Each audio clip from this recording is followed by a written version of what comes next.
Special intensive revision start ಆಗಿದೆ. SIR ಕಣ್ರಿ. ಇದರಲ್ಲಿ ಒಂದು ಇಂಟ್ರೆಸ್ಟಿಂಗ್ ವಿಚಾರ ಇದೆ.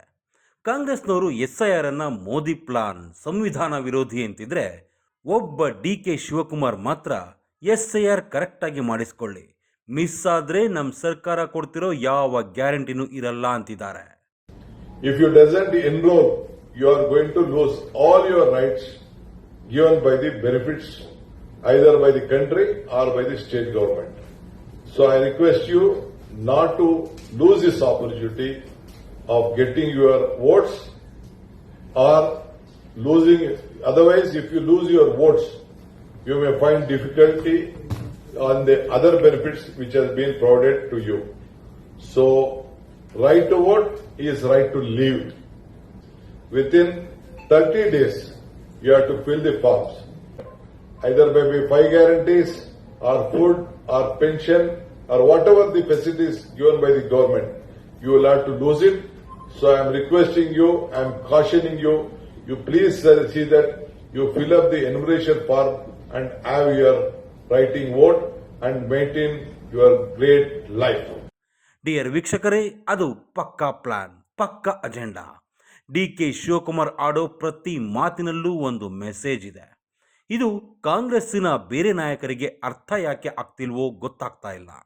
ಅಂದಹಾಗೆ SIR ಪರಿಶೀಲನೆ ನಡೆಯುವಾಗ ಯಾರು ಏನು ಮಾಹಿತಿ ಕೊಡಬೇಕು ಅನ್ನೋದರ ಜೊತೆ ಪ್ರತಿಯೊಬ್ಬರು ಏನೇನು ಕೊಡಬಾರ್ದು ಅನ್ನೋದು ಕೂಡ ಗೊತ್ತಿರಬೇಕು. ಕೊಡದೆ ಹೋದರೆ ಏನೇನು ಮಿಸ್ ಆಗುತ್ತೆ ಅನ್ನೋದು ಗೊತ್ತಿರಬೇಕು. DK ಸಾಹೇಬ್ರು ಇದನ್ನೇ ಪದೇ ಪದೇ ಹೇಳ್ತಿರೋದು. ಮೊದಲನೇದಾಗಿ ಒಂದು ವಿಷಯ ತಿಳ್ಕೊಳ್ಳಿ, ಇದು ಕೇವಲ BJPಯವರು ಮಾಡ್ತಿರೋದಲ್ಲ, ಇದು ಚುನಾವಣಾ ಆಯೋಗದವರ ಕೆಲಸ. ಇದರಲ್ಲಿ BJPನೂ ಇದೆ, ಕಾಂಗ್ರೆಸ್ಸೂ ಇದೆ, JDS ಕೂಡ ಇದೆ, CPI, CPM, ಆಮ್ ಆದ್ಮಿ ಸೇರಿದಂತೆ ಎಲ್ಲ ಪಕ್ಷಗಳವರು ಇದ್ದಾರೆ. ಎಲ್ಲ ಪಾರ್ಟಿಯವರು BLOಗಳನ್ನು ನೇಮಕ ಮಾಡಿದ್ದಾರೆ.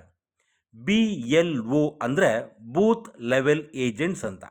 ಕಾಂಗ್ರೆಸ್ನವರು 52,000 ಜನರನ್ನು ರಿಕ್ರೂಟ್ ಮಾಡಿದರೆ, BJPಯವರು 48,000, JDSನವರು 14,000 BLOಗಳನ್ನು ರಿಕ್ರೂಟ್ ಮಾಡ್ಕೊಂಡಿದ್ದಾರೆ. ಅಂದಹಾಗೆ ಈ BLOಗಳು ನಿಮ್ಮ ಮನೆಗೆ ಬರ್ತಾರಲ್ಲ, ಅವರು ಪರಿಚಯ ಇದ್ದರೂ ಕೂಡ, ಫ್ರೆಂಡೇ ಆಗಿದ್ದರೂ ಕೂಡ ಈ ವಿಷಯ ಅಥವಾ ಇನ್ಫಾರ್ಮೇಷನ್ ಕೊಡೋಕೆ ಹೋಗಬೇಡಿ. ಬಂದಂತಹ ವ್ಯಕ್ತಿಗಳು ನಿಮ್ಮ bank account number, IFSC code ಕೇಳೋದಿಲ್ಲ, ನೀವು ಹೇಳಬಾರದು. ಕ್ರೆಡಿಟ್ ಕಾರ್ಡ್ ಅಥವಾ debit card number, UPI ID ಇವನ್ನೆಲ್ಲ ಅಪ್ಪಿ ತಪ್ಪಿ ಕೂಡ ಹೇಳಬೇಡಿ. ಅಷ್ಟೇ ಯಾಕೆ, ನಿಮ್ಮ ಯಾವುದೇ ಡಿಜಿಟಲ್ ಅಕೌಂಟ್ ಪಾಸ್ವರ್ಡ್ ಹೇಳಬೇಡಿ. ಫಿಂಗರ್ ಪ್ರಿಂಟ್, ಕಣ್ಣಿನ ರೆಟಿನಾ, ಐರಿಸ್ ಸ್ಕ್ಯಾನ್ ಕೊಡಬೇಕಿಲ್ಲ, ಕೇಳಿದ್ರೂ ಕೊಡಬೇಡಿ. ಜಾತಿ ಪ್ರಮಾಣ ಪತ್ರಗಳನ್ನು ಕೊಡೋ ಹಾಗಿಲ್ಲ, ಇದು ಜಾತಿ ಗಣತಿ ಅಲ್ಲ. ನಿಮ್ಮ ಮೊಬೈಲ್ ಕೂಡ BLOಗಳ ಕೈಗೆ ಕೊಡೋಕೆ ಹೋಗಬೇಡಿ. ಯಾವುದೇ ದಾಖಲೆಗಳನ್ನು ಕೇಳಿದರೆ ಒರಿಜಿನಲ್ ಅಥವಾ ಜೆರಾಕ್ಸ್ ದಾಖಲೆ ತೋರಿಸಿ ಕೊಡೋಕೆ ಹೋಗಬೇಡಿ. ಎಲ್ಲದಕ್ಕಿಂತ ಮುಂಚೆ BLOಗಳಿಗೆ ಚುನಾವಣಾ ಅಧಿಕಾರಿಗಳು ID ಕೊಟ್ಟಿರ್ತಾರೆ. ಅದನ್ನು ಪರಿಶೀಲನೆ ಮಾಡಿ ಮನೆ ಒಳಗೆ ಕರೆದುಕೊಳ್ಳಿ. BLO ಹೆಸರಲ್ಲಿ ಬಂದು ಬ್ಯಾಂಕ್ ಡೀಟೇಲ್ಸ್ ಅಥವಾ OTP ಕೇಳಿದರೆ ಕೊಡಬೇಡಿ. ಎಲ್ಲಕ್ಕಿಂತ ಮುಖ್ಯವಾಗಿ ಈಗ ಬರೋ BLOಗಳಿಗೆ ನೀವು ನಿಮ್ಮ ಯಾವುದೇ ದಾಖಲೆ ಕೊಡೋ ಅಗತ್ಯ ಇಲ್ಲ.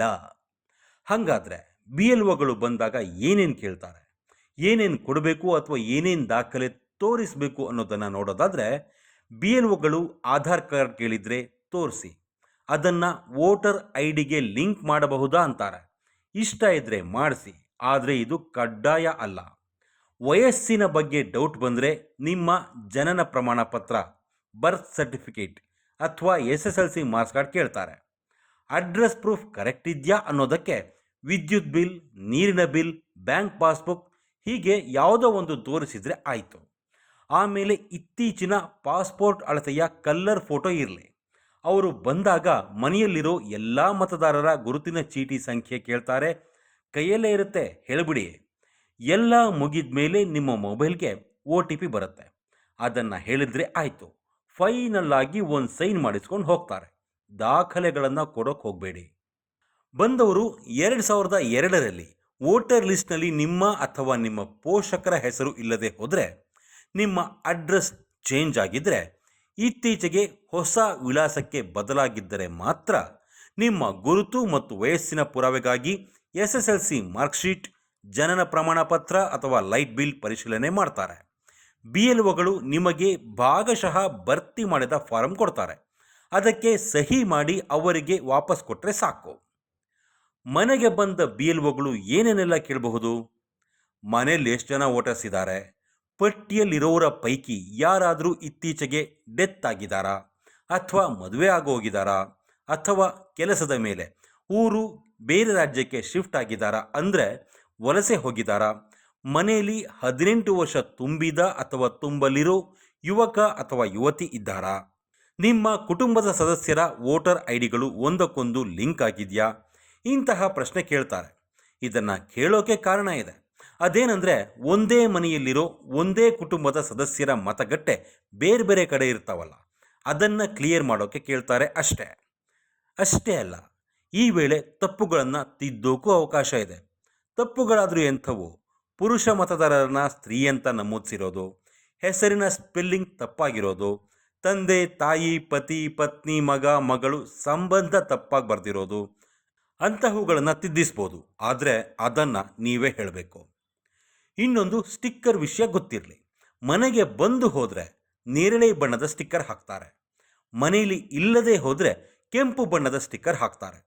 BLOಗಳು ಮನೆಗೆ ಬಂದಾಗ ಮನೆಯಲ್ಲಿದ್ದರೆ ನಿಮಗೆ ಒಂದು ಫಾರ್ಮ್ ಕೊಡ್ತಾರೆ, ಅರ್ಜಿ ಕೊಟ್ಟು ಅದನ್ನು ಭರ್ತಿ ಮಾಡೋಕ್ಕೆ ಹೇಳ್ತಾರೆ. ಅದು ಕಂಪ್ಲೀಟ್ ಆದರೆ ನಿಮ್ಮ ಮನೆ ಎದುರು ನೇರಳೆ ಬಣ್ಣದ ಸ್ಟಿಕ್ಕರ್ ಹಾಕ್ತಾರೆ. ಅಕಸ್ಮಾತ್ ನೀವು BLOಗಳು ಬಂದಾಗ ಮನೆಯಲ್ಲಿ ಇಲ್ಲ ಅಂದರೆ ಆಗ ರೆಡ್ ಸ್ಟಿಕ್ಕರ್ ಅಂಟಿಸಿ ಹೋಗ್ತಾರೆ. ಆ ರೆಡ್ ಸ್ಟಿಕ್ಕರ್ನಲ್ಲಿ 3 ಡೇಟ್ ಕೊಟ್ಟಿರ್ತಾರೆ. ಆ 3 ಡೇಟ್ಗಳಲ್ಲಿ BLOಗಳು ಮತ್ತೆ ಬರ್ತಾರೆ. ಅವರು ಬಂದಾಗ ಯಾವುದಾದ್ರೂ ಒಂದು ದಿನಾಂಕದಲ್ಲಿ ನೀವು ಮನೆಯಲ್ಲಿ ಇರಲೇಬೇಕು. 3 ದಿನ ಸಿಗದೆ ಹೋದರೆ ಆಗ ಪ್ರಾಬ್ಲಮ್ ಆಗುತ್ತೆ. ನಿಮ್ಮ ವೋಟರ್ ID ಕ್ಯಾನ್ಸಲ್ ಆಗೋ ಚಾನ್ಸ್ ಜಾಸ್ತಿ ಇರುತ್ತೆ. 3 ದಿನ ಆಗಲಿಲ್ಲ, ಏನು ಮಾಡೋದು ಅಂತೀರಾ? ಅದಕ್ಕೂ ಇನ್ನೊಂದು ಚಾನ್ಸ್ ಇದೆ. BLO ನಂಬರ್ ಕಾಂಟ್ಯಾಕ್ಟ್ ಮಾಡಬೇಕು. ಆದರೆ ಅದನ್ನು ವೆಬ್ಸೈಟ್ನಲ್ಲಿ ನೋಡ್ಕೋಬೇಕು ಅಥವಾ ಹತ್ತಿರದ ಸರ್ಕಾರಿ ಸ್ಕೂಲ್ನಲ್ಲಿ ಮತಗಟ್ಟೆನಲ್ಲಿ ವಿಚಾರಣೆ ಮಾಡಿದ್ರೆ ನಂಬರ್ ಸಿಗುತ್ತೆ. ಅವ್ರ ಹತ್ರ ಇನ್ನೊಂದು ಡೇಟ್ ಕೊಟ್ಟು ಬರೋಕ್ಕೆ ಹೇಳಿ, ಬರ್ತಾರೆ. ಇಲ್ಲ ಅಂದರೆ ನೀವೇ ಹೋಗಿ ಅಪ್ಡೇಟ್ ಮಾಡಿ ಬರ್ಬೋದು. ಅದನ್ನೂ ಮಾಡದೆ ಹೋದರೆ ನಿಮ್ಮನ್ನು ವಲಸೆ ಹೋದವರು ಅಥವಾ ಅನರ್ಹರು ಅಂತ ಪರಿಗಣಿಸ್ತಾರೆ. ಅಲರ್ಟ್ ಆಗಿರಿ, ವೋಟರ್ ID ಕ್ಯಾನ್ಸಲ್ ಆಗಬಹುದು. ಅದಕ್ಕೆಲ್ಲ ಟೈಮ್ ಇಲ್ಲ, ಮನೆಯಲ್ಲಿರೋಕ್ಕಾಗಲ್ಲ ಅಂದರೆ ನಿಮಗೆ ನೀವೇ ಅಪ್ಡೇಟ್ ಮಾಡ್ಕೊಳ್ಳಿ. ಮೊಬೈಲ್ ಅಥವಾ ಲ್ಯಾಪ್ಟಾಪ್ ಮೂಲಕ ಆನ್ಲೈನ್ನಲ್ಲಿ ಎಲೆಕ್ಷನ್ ಕಮಿಷನ್ ವೆಬ್ಸೈಟ್ಗೆ ಹೋಗಿ ಅದು ಏನೇನು ಕೇಳುತ್ತೋ ಆ ಮಾಹಿತಿಯನ್ನು ಅಪ್ಡೇಟ್ ಮಾಡ್ತಾ ಹೋಗಿ. ಎಲ್ಲ ಆದಮೇಲೆ ಅದರ ಒಂದು ಕಾಪಿನ ತೆಗೆದಿಟ್ಕೊಳ್ಳಿ. SIR ಮಾಡ್ತಿರೋದು ಮತದಾರರ ಪಟ್ಟಿಯಲ್ಲಿ ರಾಜಕೀಯ ವಿರೋಧಿಗಳ ಹೆಸರನ್ನು ಡಿಲೀಟ್ ಮಾಡೋ ಉದ್ದೇಶಕ್ಕೆ ಅಲ್ಲ, ಮತದಾರರ ಪಟ್ಟಿಯನ್ನು ಕ್ಲೀನ್ ಮಾಡೋಕ್ಕೆ. ಅದನ್ನು ಚುನಾವಣಾ ಆಯೋಗ ಸ್ಪಷ್ಟವಾಗಿ ಹೇಳ್ತಾ ಇದೆ. 1952, 56 ಹಾಗೂ 1957ರಲ್ಲಿ, 1961, 65 ಮತ್ತು 1966ರ ಅವಧಿಯಲ್ಲಿ, 1983, 1984ರಲ್ಲಿ, 1987, 1989ರಲ್ಲಿ, 1992, 93 ಮತ್ತು 95ರಲ್ಲಿ, ಕೊನೆ ಬಾರಿ 2002ರಲ್ಲಿ ಈ SIR ಆಗಿತ್ತು.